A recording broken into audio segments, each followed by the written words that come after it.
I remember the smell of burning stone. It came through the ventilation shafts first, before the screaming, before the sound of lightsabers igniting in corridors where we'd only ever heard them hum during training demonstrations.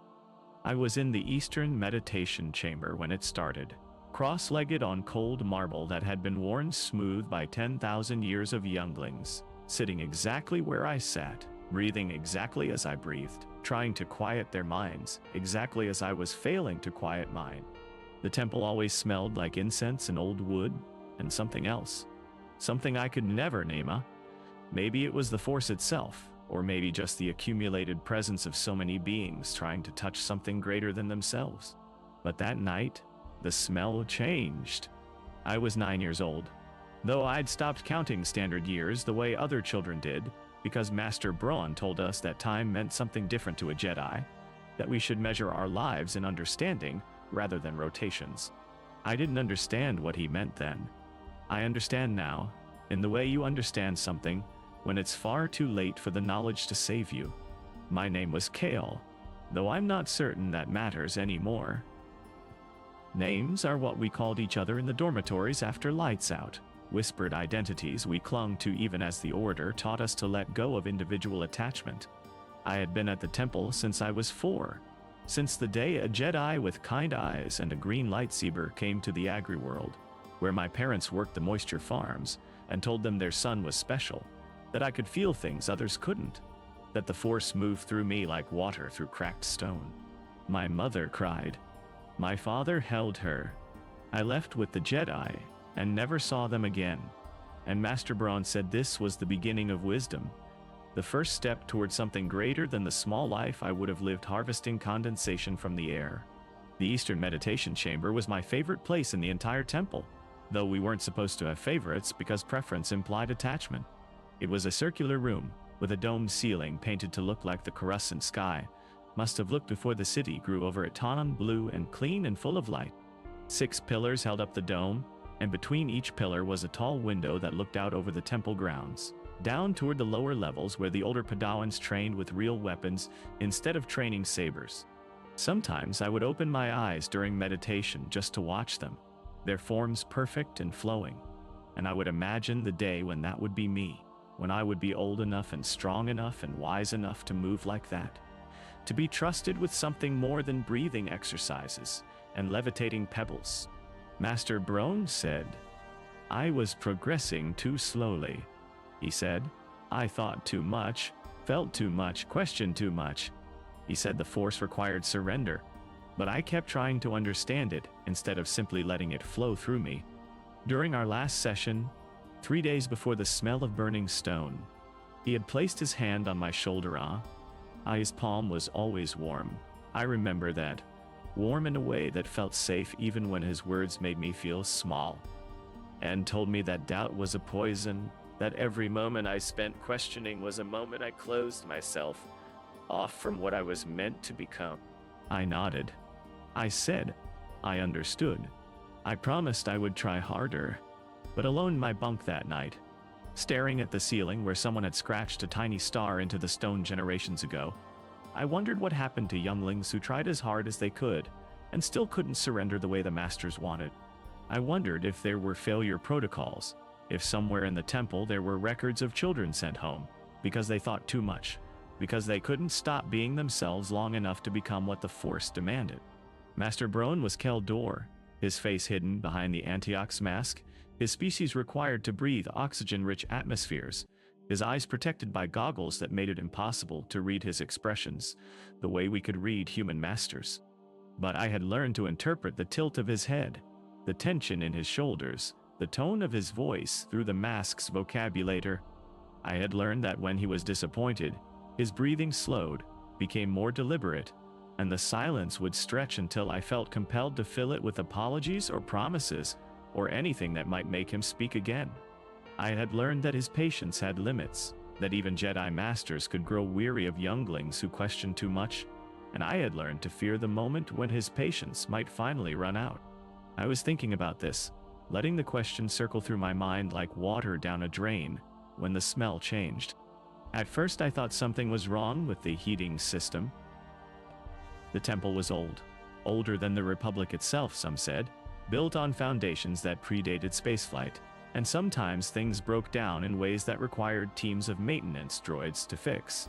The stone walls held heat poorly, released it slowly, and there were chambers in the deep levels that stayed cold, no matter the season, where younglings were sent to meditate on discomfort and impermanence.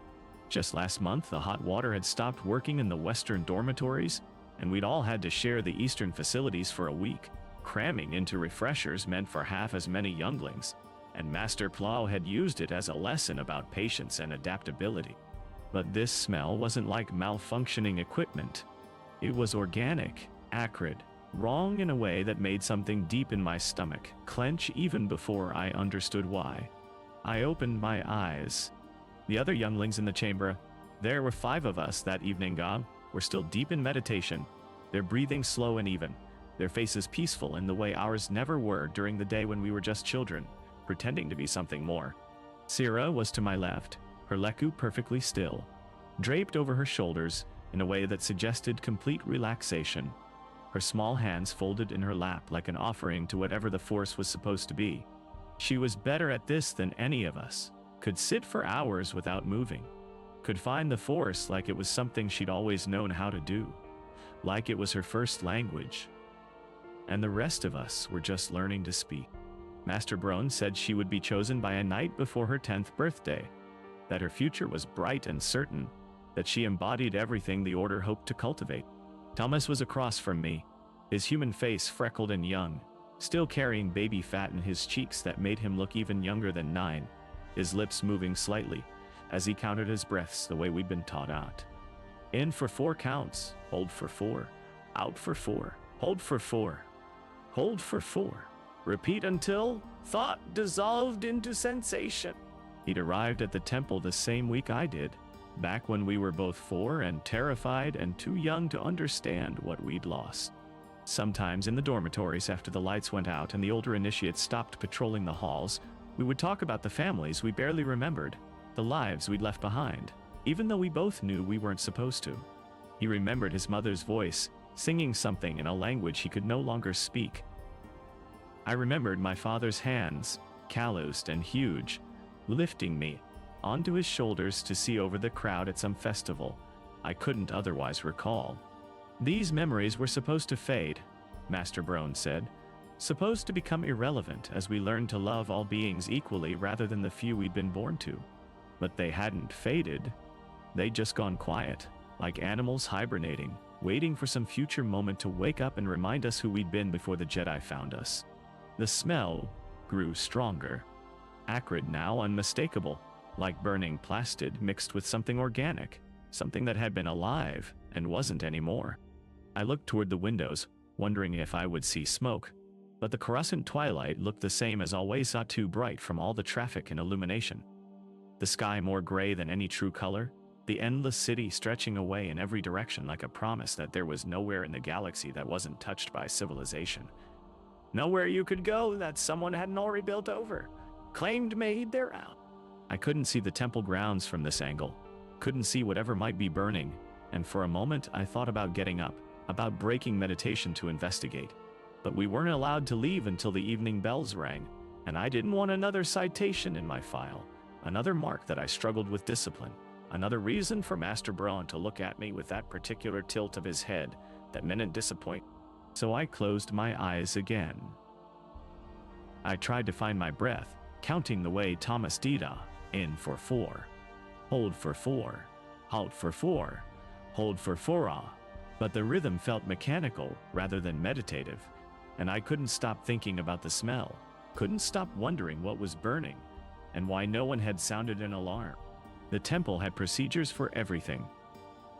Fire suppression systems, emergency protocols, died drills. We ran twice a month where we filed out of our chambers in orderly lines and gathered in designated assembly points while masters took head count and praised us for our calm. If something was actually burning, there should have been alerts, announcements, the controlled urgency of adults handling a crisis they'd trained for. Instead, there was just silence and that smell and the feeling of wrongness growing in my chest like a bruise. I tried to feel the force the way Master Brohn described it, like a river I could step into, like something that would carry me if I just let go of trying to control where I went. He said the force was everywhere, in everything, connecting all living beings in a vast web of energy that flowed through the galaxy like blood through a body. He said, a Jedi learned to feel those currents, to move with them rather than against them, to surrender individual will in favor of something larger and wiser than any single mind could comprehend. But all I felt was the hard marble under my knees, worn smooth by generations of younglings who'd sat in this exact spot, and the smell of something burning, and a growing sense that the air in the chamber had changed in some way I couldn't articulate, had become heavier or thinner, or just wrong. Then I heard the first scream. It was distant, muffled by walls and corridors and the vast stone architecture of the temple itself, but unmistakable. Human or humanoid, young, high-pitched with terror, cut off abruptly in a way that made the silence afterward worse than the sound had been. Not the kind of scream you make when you're startled or playing or even hurt. This was the sound of someone who understood they were about to die and couldn't stop it from happening. My eyes snapped open. No.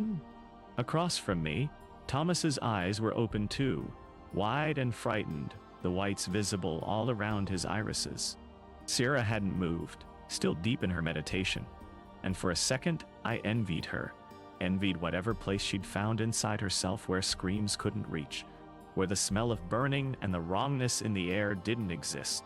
The other two younglings fell in, a Rhodian whose name I barely knew despite sharing a dormitory with him for 5 years, and Mara, a human girl with dark hair who'd only been at the temple for 3 months, and still cried sometimes in the dormitories when she thought no one could hear her. Were stirring now, their meditations breaking, confusion replacing the peaceful blankness they'd been cultivating. Did you hear Ra? Thomas started to whisper, but another sound cut him off. Closer this time, much closer, close enough that it had to be in the temple itself rather than outside on the grounds or in the city beyond. Not a scream, but something mechanical, something that hummed with a frequency I recognized from 1,000 training sessions, from every demonstration and ceremony and formal gathering I'd ever attended, a sound that meant safety and protection, and the physical manifestation of everything the Jedi were supposed to represent. A lightsaber. Why? But not the measured, controlled ignition of a master demonstrating a form, not the ceremonial lighting during meditation, or the careful activation before a training bout. This was rapid, multiple blades igniting in quick succession, the overlapping hums creating a discord that set my teeth on edge. And underneath the mechanical sound was something else saw. Running footsteps, heavy and urgent, boots pounding on stone. Not the measured pace of Jedi moving through the temple, but something desperate and wrong. The kind of running you do when you're fleeing from something. And the other younglings were opening their eyes now, looking at each other with the same confusion I felt. And I saw my own fear mirrored in their faces. We'd been trained our entire time at the temple to trust the Jedi, to believe that we were safe within these walls, that the masters and knights, and even the older Padawans, were our protectors, our guides, our example of what we would become if we just worked hard enough and surrendered deeply enough. The temple was supposed to be the one place in the entire galaxy where nothing could touch us, where the chaos and danger and violence of the outside world couldn't penetrate, where we were sheltered by both thick walls and the collective power of 10,000 Jedi maintaining peace and order. The door to the meditation chamber slammed open with enough force that it hit the wall behind it, stone impacting stone, the boom echoing through the circular space. Master Brohn stood in the doorway, and I had never seen him look like that. His robes were disheveled, the careful draping disrupted so that one shoulder was exposed, the fabric torn near the hem. His antiox mask seemed to be working harder than usual, the breathing apparatus visible beneath his collar pulsing rapidly. And though I couldn't see his face behind the mask and goggles, everything about his posture screamed urgency in a way that violated every lesson he'd ever taught us about Jedi calm. His lightsaber was in his hand already ignited, the blue blade casting strange shadows across the painted ceiling, making the false sky seem to flicker and pulse like something alive and dying. "Get up," he said, and his voice came through the vocabulator with a harsh edge I'd never heard before. stripped of the measured patience that usually characterized his speech. "All of you, get up now. We need to move." We stood, stumbling over our own feet, and I realized my legs had gone numb from sitting too long, pins and needles shooting up from my ankles to my knees. As blood flow returned, Sarah moved to Master Brohn's side immediately, trusting and obedient, not even pausing to brush the dust from her meditation robes, and I felt a spike of something that might have been jealousy, or might have been resentment, that she could still trust so completely, when everything about this moment told me to be afraid. The rest of us hesitated, waiting for an explanation that didn't come, waiting for Master Brohn to tell us what was happening, to make sense of the screams and the smoke and the wrongness that had invaded our sanctuary. "Master, what's up?" Thomas began, his voice small and young, and so full of the innocence we were supposed to be transcending. "No questions," Master Brohn interrupted, and the vocabulator made it sound even harsher than he probably meant it. "Stay close to me. Don't make a sound. Don't stop moving no matter what you see. Do you understand?" We nodded, mute and frightened, and he turned back toward the corridor without checking to see if we would follow. Because of course we would follow. Because we'd been trained to follow. Because obedience was the first lesson every youngling learned, and the last one we were allowed to forget. The hallway outside the meditation chamber was darker than it should have been. Half the glow panels had gone out, and the ones that remained flickered irregularly, casting the familiar passage in unfamiliar light, turning shadows into solid things and solid things into uncertainty. The walls were the same carved stone they'd always been, decorated with bas-reliefs depicting scenes from Jedi history, ancient masters meditating, legendary battles, the founding of the Ordra, but in the stuttering light they looked different, sinister, like the carved figures were watching us or warning us, or mourning us or mourning what was about to happen. I could hear the hum of lightsabers from somewhere below us, multiple blades engaged in what had to be combat, and something else, a blaster fire, sharp cracks that echoed through the stone, and underneath it all a low rumbling that I felt more than heard, like the temple itself was groaning under some unbearable weight.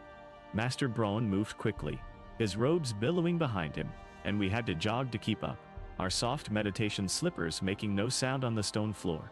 We turned left, then right, moving deeper into the temple rather than toward the main exits, and I wanted to ask why, but remembered his command for silence. Sarah was directly behind him, her small legs pumping, her leku swaying with her movement, her face set in concentration. Like this was just another test, just another opportunity to demonstrate her capacity for obedience. Thomas was beside me, his breath coming too fast, too shallow, the kind of breathing that precedes panic rather than prevents it. And behind us were Lynn and Mara, the Rhodian's large eyes catching what little light remained, and reflecting it back like a frightened animal's. The smell of burning stone was stronger now, mixed with something chemical, maybe fire suppression foam, or melted circuitry, and underneath it all was another scent, copper sharp and organic, and wrong in a way that made my stomach clench. We passed a junction where another corridor intersected ours, and I caught a glimpse of something on the floor, a shape in brown robes lying too still, limbs at angles that bodies aren't supposed to achieve, and the stone around it was dark with something wet. "Don't look," Master Brohn said sharply, his voice tight with something that might have been anger or grief or fear transformed into command. "Keep moving. Eyes forward." But I had looked. I couldn't help it.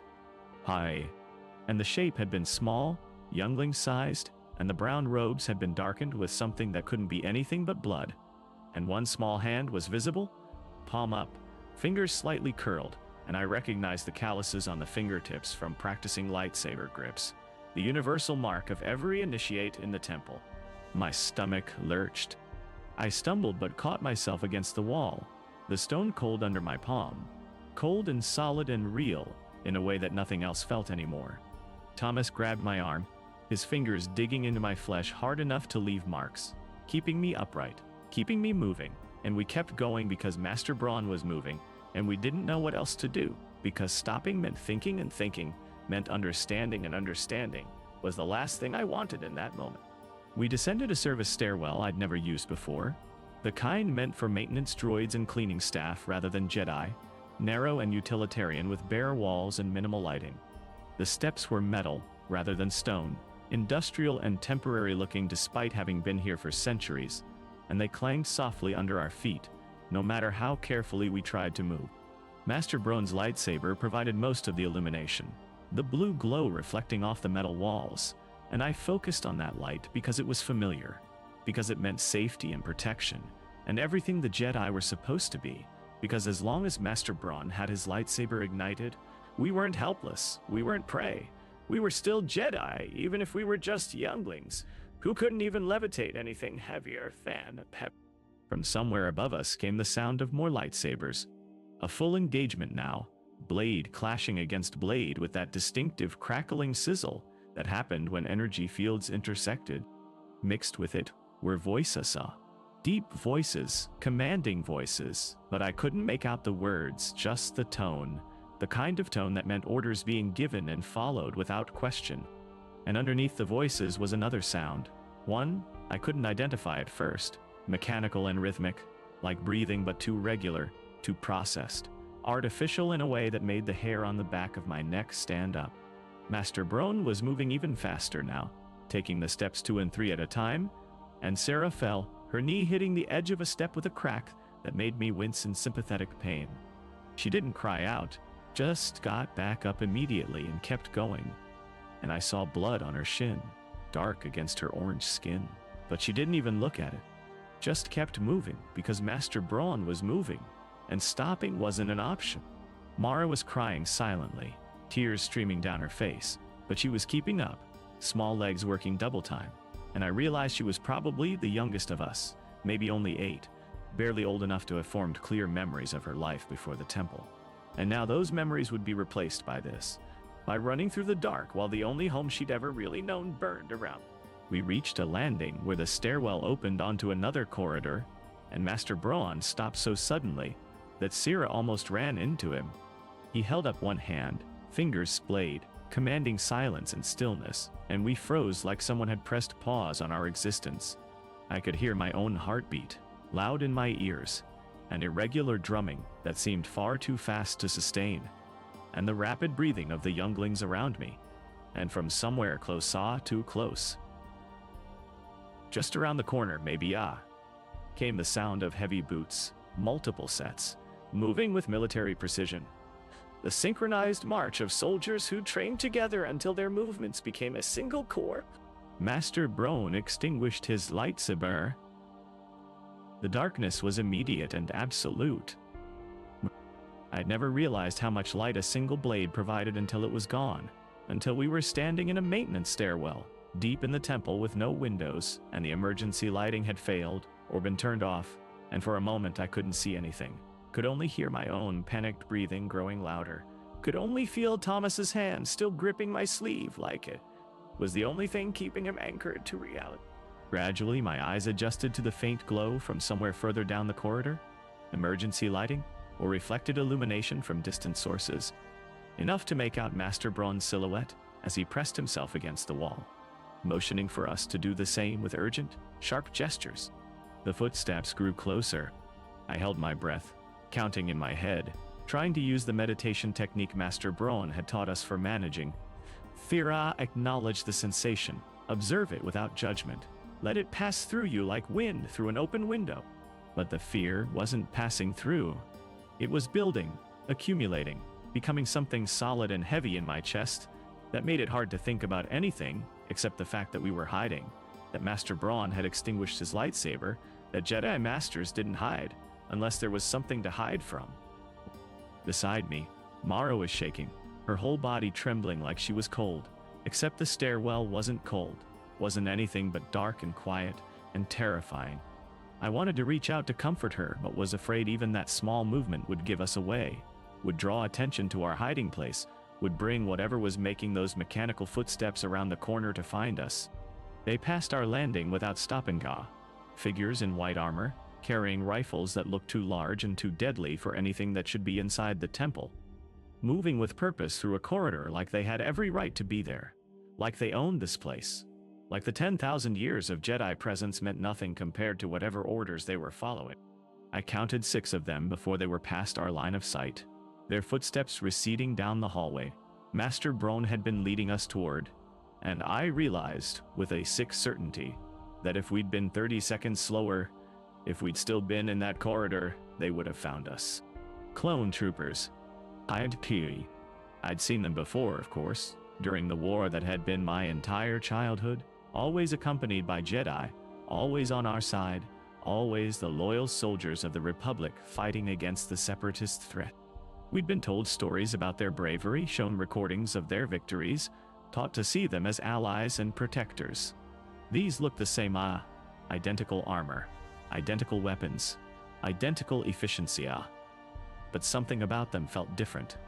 Wrong in a way I couldn't explain, like looking at someone you thought you knew, and realizing you'd never really seen them before. Never really understood what they were capable of. Master Brohn waited until the footsteps faded completely, counting under his breath in some alien language I didn't recognize, then waited longer, 60 more seconds that felt like an hour. When he finally moved again, he didn't reignite his lightsaber, instead feeling his way along the wall with one hand, while the other remained at his belt, where his weapon hung, ready but not yet needed. We followed in darkness, our hands on each other's shoulders, forming a chain of frightened children, moving through a temple that no longer felt like home, that had transformed in the space of minutes from sanctuary to trap. We took a different route, cutting through what must have been storage areas and maintenance passages, places where the walls were plain duracrete instead of carved stone, where there were no decorations or windows or any of the beauty that made the upper levels feel sacred. Down here, the temple was just a building, ancient infrastructure and forgotten spaces and the bones of architecture that supported the ceremonial areas above.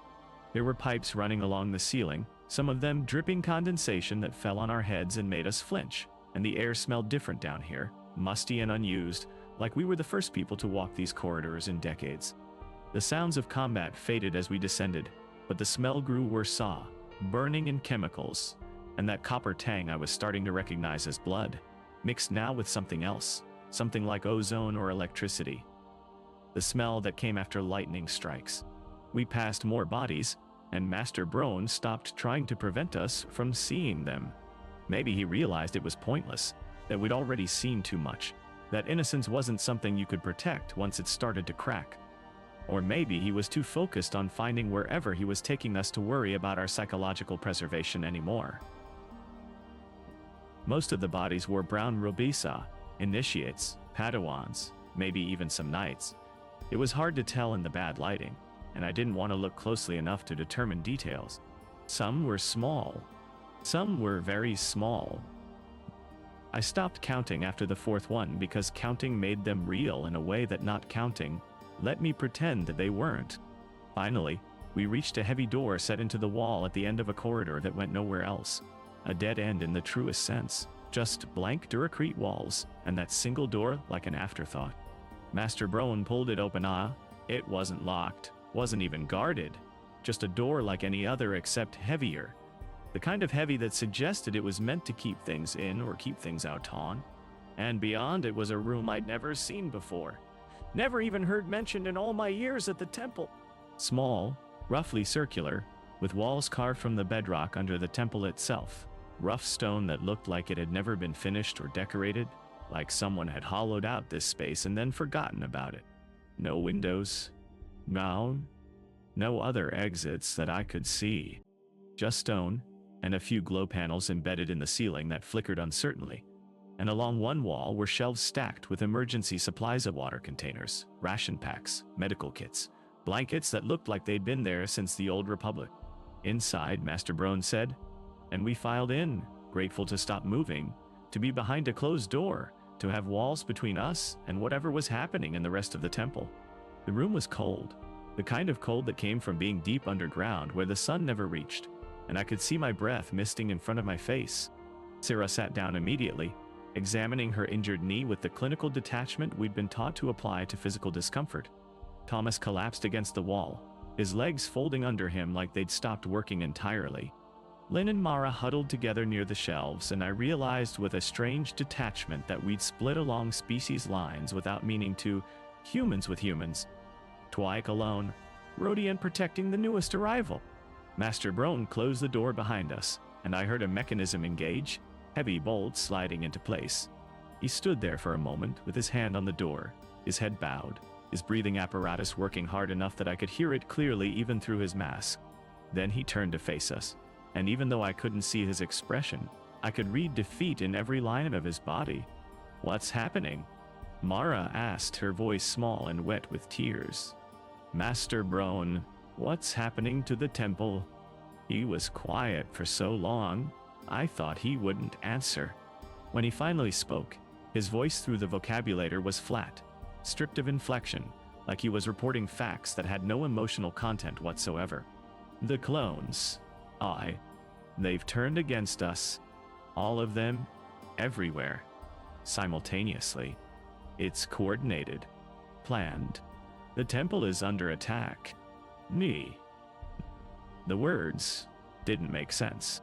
I heard them, understood each one individually, but together they formed a sentence that violated everything I knew about how the galaxy worked. "But they're ours," I said, and my voice sounded young even to my own ears. "The clones work with us. They're loyal to the Jedi." "They were," Master Brohn said. "They're not anymore." "Why?" Thomas asked. "What did we do?" Master Brohn's laugh was bitter, mechanical through the vocabulator. "Nothing. Nothing. Everything. It doesn't matter. There was an order, some kind of command structure we didn't know about, and it was activated. Now, they're hunting us. All of us. Masters, knights, Padawans, younglings, Tatooine. They're not discriminating. Lungnan." Syrah's voice was steady when she spoke, clinical and detached, as if she were discussing an academic problem. "How many of us are left?" "I don't know," Master Brohn admitted, and that admission felt like a greater violence than anything we'd seen in the corridors. Masters were supposed to know. Masters were supposed to have answers. Communications are down. I've felt deaths through the Force, hundreds of them, maybe thousands. The temple is massive. There are hiding places, but... "Are hiding places?" He trailed off, and I realized he couldn't bring himself to finish the thought. "So we hide here?" I asked. "Until what?" "Until they leave?" "They're not going to leave," Master Brohn said quietly. "They're going to search every room, every corridor, every storage closet until they've eliminated every Jedi in the temple. That's their mission now. That's what they're programmed to do." The silence that followed was broken only by Mara's quiet sobbing and the mechanical sound of Master Brohn's breathing. I looked around at the room, at the supplies that might last us a few days if we were careful, at the single door that was our only way in or out, and I understood what he wasn't saying. This wasn't a hiding place. This was a tomb we'd walked into voluntarily. "There has to be another way out," Thomas said, standing up and moving to the walls, running his hands over the rough stone as if he might find a hidden passage. "The temple has emergency exits, evacuation routes. Master Silas told us about them during "Those routes are being watched," Master Brohn interrupted. "I saw troopers stationed at the main evacuation points. They know the temple layout. They've been planning this." "Then we fight," Sarah said, and there was something cold in her voice that I'd never heard before. "You have a lightsaber. We cannot." "You're 9 years old," Master Brohn said, and there was infinite weariness in the words. "You can barely levitate training remotes. What exactly do you think you're going to do against trained soldiers with blaster rifles?" "We're Jedi," Sarah said, lifting her chin. "We're supposed to protect others." We're supposed to survive," Master Brohn interrupted, and his voice cracked slightly, even through the vocabulator's modulation. "That's all that matters now. The Order is dying. The temple is falling. The only thing we can do is try to survive." I moved to one of the shelves and picked up a water container, just to have something to do with my hands, something to focus on besides the reality Master Brohn was describing. The container was covered in dust, suggesting it had been sitting here for years, decades maybe, waiting for an emergency that everyone assumed would never come. I wondered who had stocked this room, What disaster they'd been imagining when they hauled these supplies down into the bedrock. Probably not this. Probably not the temple's own protectors turning on them. Not clone troopers marching through sacred halls with the methodical efficiency of exterminators, clearing out vermin. My parents, Mara said suddenly. Can we contact them? Can they come get me? Master Brohn was quiet for a long moment. No, he finally said. No communications. And even if we could reach them, bringing them here would just put them in danger. But I want to go home, Mara said, and the naked desperation in her voice made something in my chest ache. I want my mother. Please, Master Brohn. I just want my mother. I know, he said, and he moved toward her, kneeling down so they were eye level despite his mask and her tears. I know, little one. No, but right now this is the safest place for you. This room, these walls, they're between you and what's out there. Do you understand? She nodded, but I could tell she didn't understand. Not really. None of us did. How could we? We were children who'd been taken from our families and told we were special, that we were being trained for something important, that the Force had chosen us for a greater purpose. And now the only purpose we had was hiding in a forgotten room, while everything we'd been taught to believe in burned above our heads. I found myself thinking about my parents for the first time in years, really thinking about them rather than just acknowledging their existence as an abstract fact. My father's calloused hands. My mother's voice. The moisture farm where I'd been born, where they were probably still working, still harvesting condensation from the air, still living their small life that I'd been saved from. Saved. One. That was the word the Jedi who recruited me had used. Said I was being saved from a life of obscurity, that I would do great things, that the Force had plans for me. I wondered what those plans looked like now, cowering in a storage room while soldiers hunted children through ancient corridors. How long do we stay here? Lin asked. He'd been so quiet, I'd almost forgotten he was there, his large Rhodian eyes reflecting what little light the glow panels provided. Hours? Days? I don't know, Master Brohn said. He'd moved back to the door, pressing his hand against it, as if he could sense what was happening beyond through touch alone. As long as we can. As long as it takes. For what? I asked. What are we waiting for? He turned to look at me, and though I couldn't see his eyes behind the goggles, I felt the weight of his gaze. For the Force to show us another path, for some kind of miracle, for anything that gives us a chance to get you out of here alive. And if that doesn't happen? Thomas asked. Master Brohn didn't answer. The silence was answer enough. I sat down against the wall, drawing my knees up to my chest, and tried to do what Master Brohn had taught Usato feel the Force, to let it guide me, to trust that there was some larger plan at work that we couldn't see from our limited perspective. But all I felt was cold stone and fear, and the growing certainty that whatever the Force was, it had abandoned the temple tonight, had withdrawn from this place that had been built in its honor and left us alone in the dark. Time passed, strangely, in that room. Without windows, or any sense of the world above, minutes stretched into something that felt like hours. We rationed the water carefully, taking small sips when our throats became too dry to swallow. The ration packs were old enough that I worried about eating them, but hunger eventually overcame caution, and we forced down the flavorless compressed bars that tasted like dust and regret.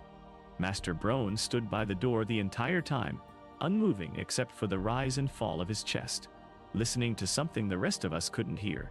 Syrah was the first to try to sleep, curling up in one of the thin emergency blankets, like she was in her dormitory bunk, like this was just another night in a life that would continue tomorrow. I envied her that faith, that ability to surrender even now. Mara cried herself into exhaustion, and then into sleep, her small body going limp against Lin's shoulder. The Rhodian stayed awake, stroking her hair with surprising gentleness. And I wondered if he had siblings, if this gesture came from memory or instinct. Thomas sat next to me, close enough that our shoulders touched, and neither of us moved to create distance. Do you remember your parents? He asked quietly. A little, I said. You? My mother sang, he said. I remember that. Can't remember the songs. Can't remember what she looked like really. But I remember her voice. And I remember being held. Being safe. We were supposed to let that go, I said. Master Brohn said, Master Brohn is standing by a door waiting for clone troopers to break it down and kill us all, Thomas interrupted. And there was an edge to his voice I'd never heard before. I don't think what Master Brohn said matters anymore. He was right, I realized. Everything we'd been taught, every lesson about detachment and surrender and trusting the Force, it had all been based on the assumption that the Jedi would continue, that the Order would endure, that our sacrifices were building towards something greater than ourselves. But if the Order was dying, if the Temple was falling, if all those masters and knights and Padawans were being hunted through corridors by the same soldiers who'd fought beside them, then what had any of it meant? What had we given up our families for? What had we been training to become? I wish I'd said goodbye, I said quietly. When the Jedi came for me, I wish I'd said goodbye properly instead of just leaving. They wouldn't have let us, Thomas said. That was the point. Clean break, no attachments, no looking back. Do you think they remember us? I asked. Our families. Do you think they wonder what happened to us? I think they cried, Thomas said. And then they went back to work, because that's what people do. They survive. So, like we're doing now? No, Thomas said, and his voice was flat and certain. We're not surviving. We're just dying slowly. Before I could respond, Master Brohn's hand went to his lightsaber. The movement was so sudden, so sharp, that even from across the room I saw the tension that went through his entire body.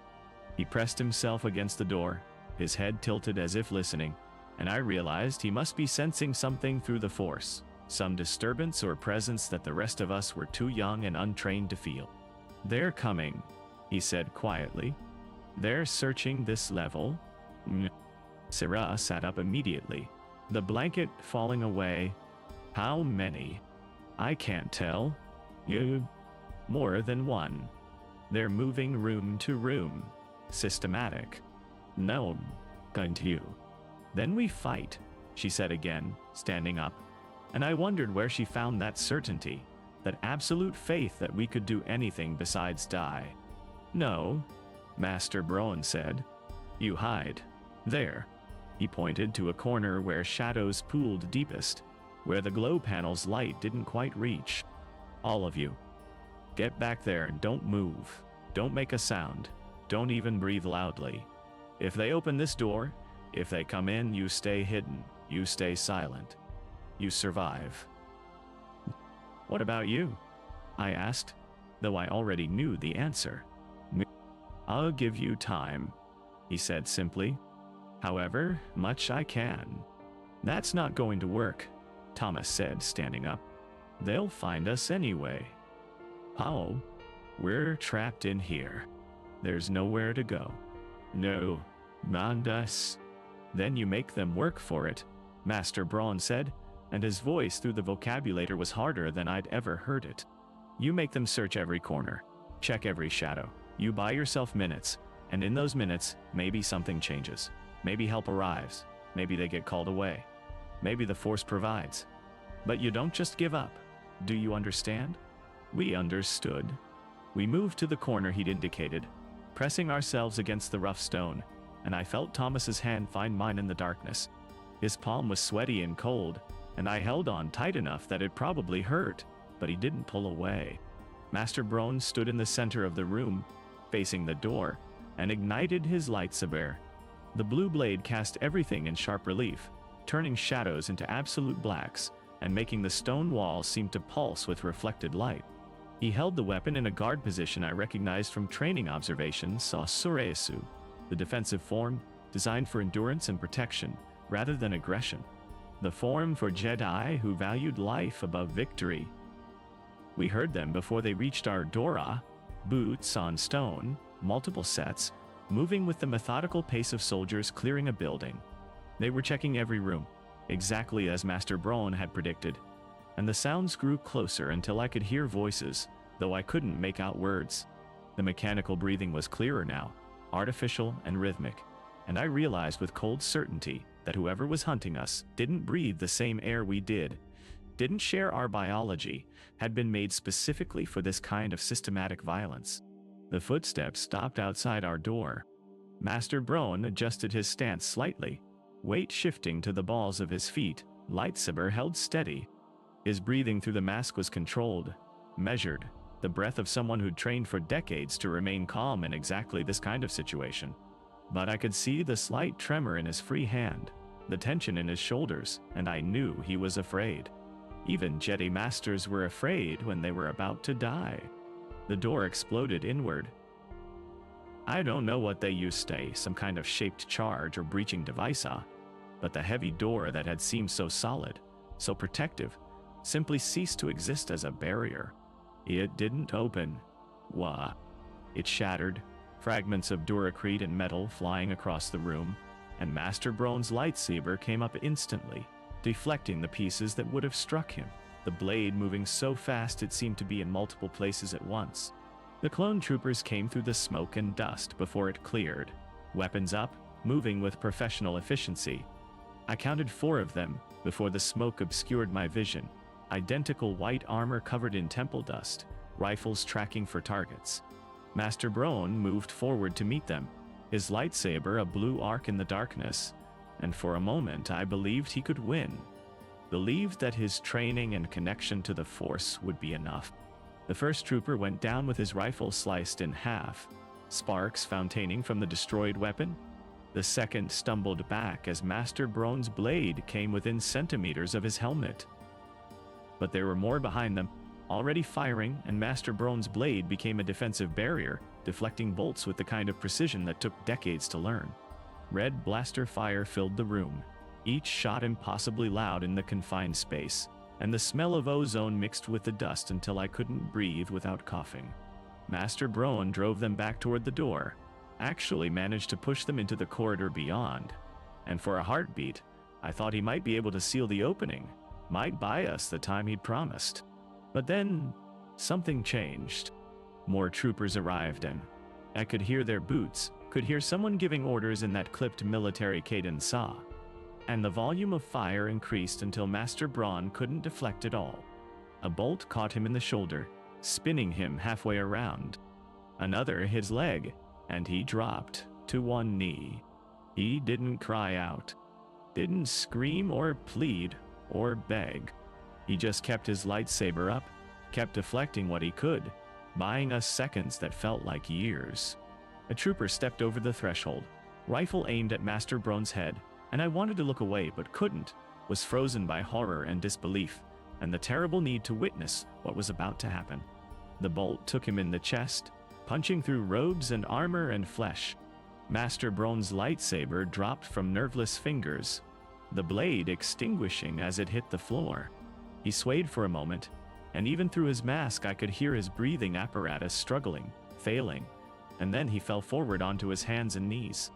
The mechanical breathing stopped. The silence was absolute. The trooper who'd fired stepped fully into the room, and others followed. They moved efficiently, checking corners, weapons tracking.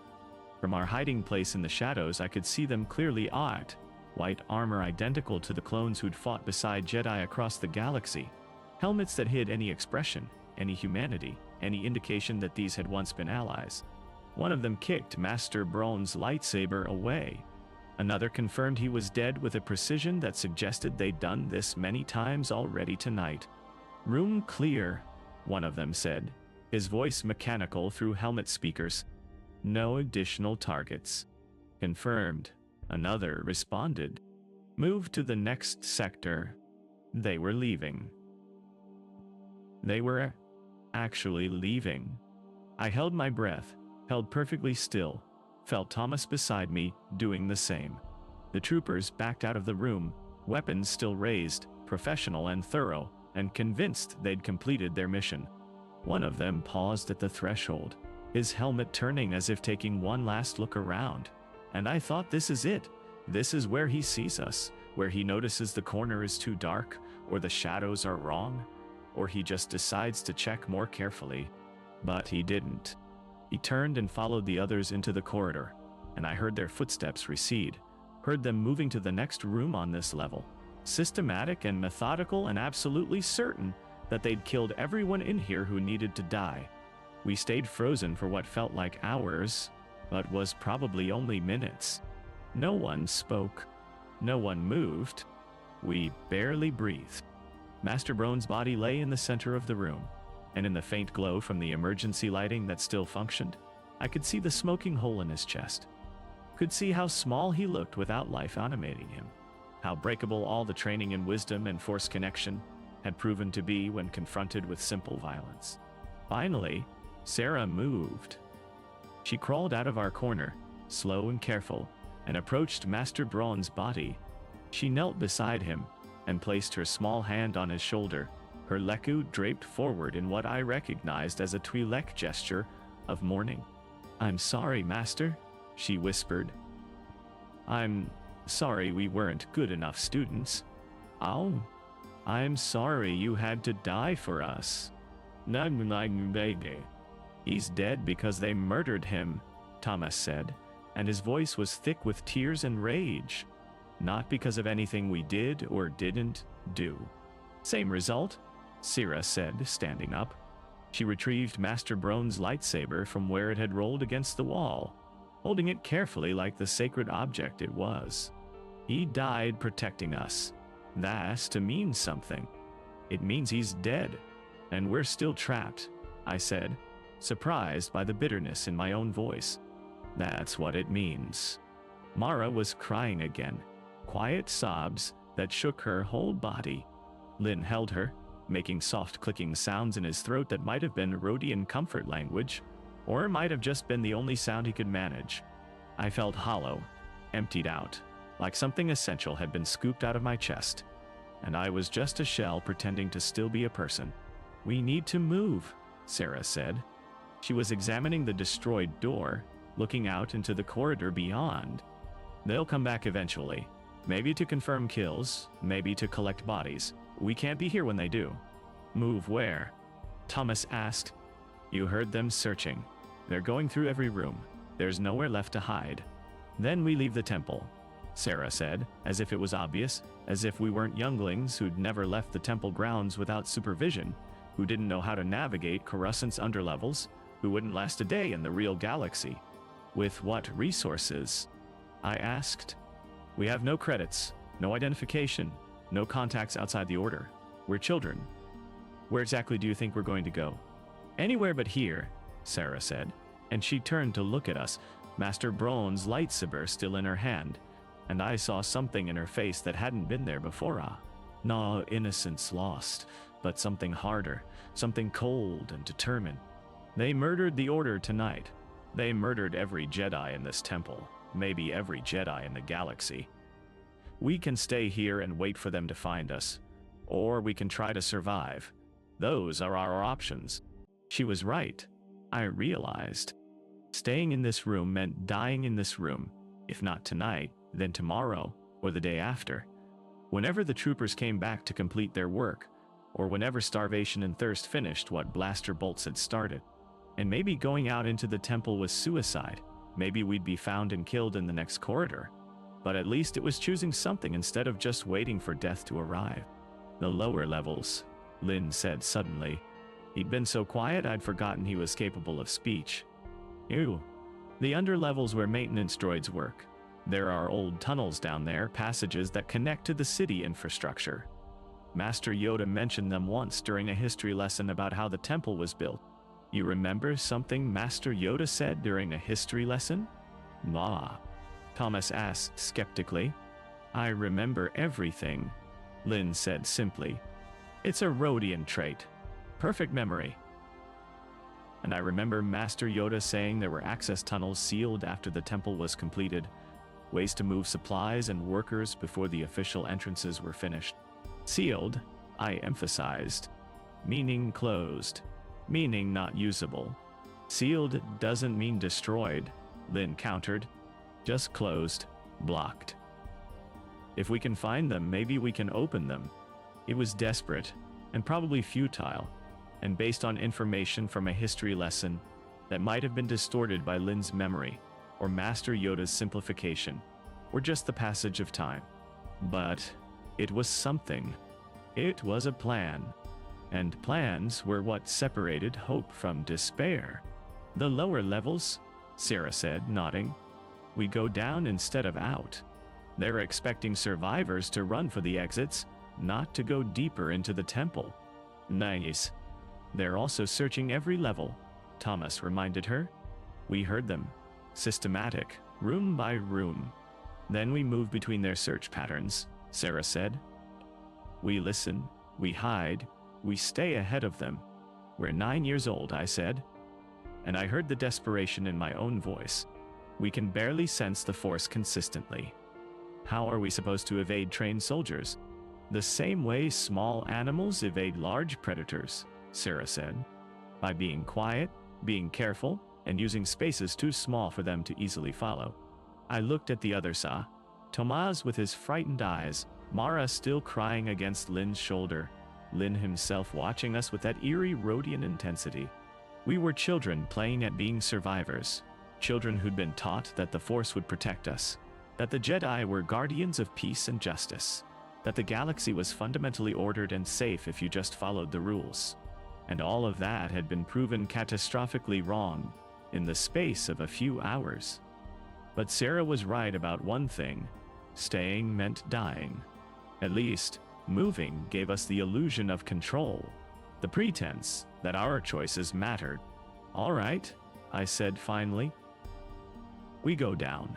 We find these tunnels, and if we can't find them or they're completely sealed, I trailed off, unable to finish the sentence. We improvise, Sarah said firmly. We adapt. We survive. She made it sound possible. I wanted to believe her. I wanted to believe that 5 younglings with no training, no resources, and no real understanding of how the galaxy worked could somehow escape a temple full of soldiers, systematically eliminating every Jedi they found. I wanted to believe that the Force would protect us, that our training would be enough, that somewhere there was still a plan and purpose to our existence. But when I looked at Master Brohn's body, at the smoking hole in his chest, and the way his hands had frozen in claws as he fell, I couldn't make myself believe anything except that we were going to die. And the only question was whether it would be quick or slow, here or somewhere else, now or later. Sarah walked to the destroyed door and peered out into the corridor. Clear, she whispered, but I can hear them on the level above us. We need to move now.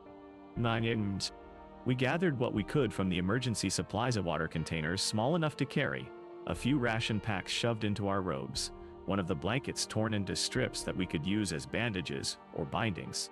Sarah kept Master Brohn's lightsaber, hanging it from her belt like she had any idea how to use it. The rest of us just had ourselves, 5 frightened children about to venture out into a temple, transformed from sanctuary to hunting ground. At the door, I looked back one last time at Master Brohn. He'd been hard on me, demanding and impatient with my questions, but he'd also been trying to teach me something, trying to shape me into something greater than I was. And now he was dead on the floor of a forgotten storage room, killed protecting students who probably wouldn't survive the next hour. I wanted to say something, some words of gratitude or farewell or meaning, but nothing came except the conviction that I was abandoning him, leaving him alone in the dark. Kale, Thomas said softly, we have to go. I turned away from Master Brohn's body and followed the others into the corridor, into whatever came next, into the terrible freedom of no longer having anyone to tell us what to do or who to be. The temple stretched around us, vast and ancient, and now hunting ground, and we were prey learning to move in spaces built for predators. The real nightmare, I was starting to understand, wasn't the attack itself.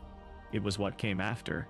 The moments and hours and days of trying to survive in a galaxy that had decided we shouldn't exist.